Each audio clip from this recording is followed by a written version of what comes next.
ready! GMA Weather, serbisyong totoo ng GMA News. Stranded ang ilang pasahero sa Pantalan at Airport ng Surigao City dahil sa ulan at hangin na dala ng bagyong Kaloy. Hindi pa man nagla-landfall, ramdam na rin sa iba pang bahagi ng Mindanao ang bagyo. Saksi si Bam Alegre. Hanggang pagkagat ng dilim, tuloy ang buhos ng ulan dito sa Surigao City. Bahagi ng pagpaparamdam ng bagyong Kaloy kahit hindi pa ito nagla-landfall.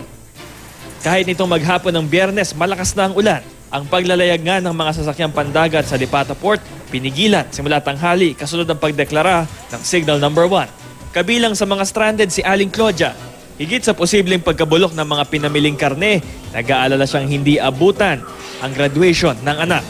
Yun yung inaalala ko, wala nga akong pera. Paano kami, dito wala kaming makain eh.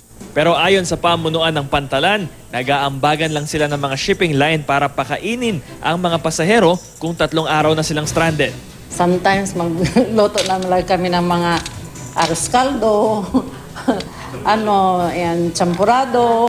Suma total ang na-stranded sa Lipata Port, 261 na pasahero, 6 na bus at mahigit 20 truck at heavy machinery. Madadagdagan pa ang bilang na yan dahil kanselado na rin ang 4 na biyahe sa gabi at madaling araw.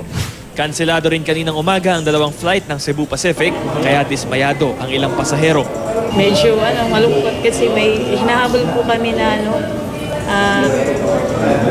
para makabalik kami dito pag 25. Naramdaman naman ang pabugso-bugsong hanging dala ng bagyong Kaloy sa Butuan City. Binaha na rin ang ilang palayan dahil sa mga pag-ulan. Sa Ormoc City, sa Leyte naman, kahit hindi kabilang sa mga isinailalim sa storm warning signal, inuulan simula pa kahapon. Apektado kasi ng cloud bands ng bagyo ang Ormoc. Mula rito sa Surigao City, ako si Bam Alegre, ang inyong saksi.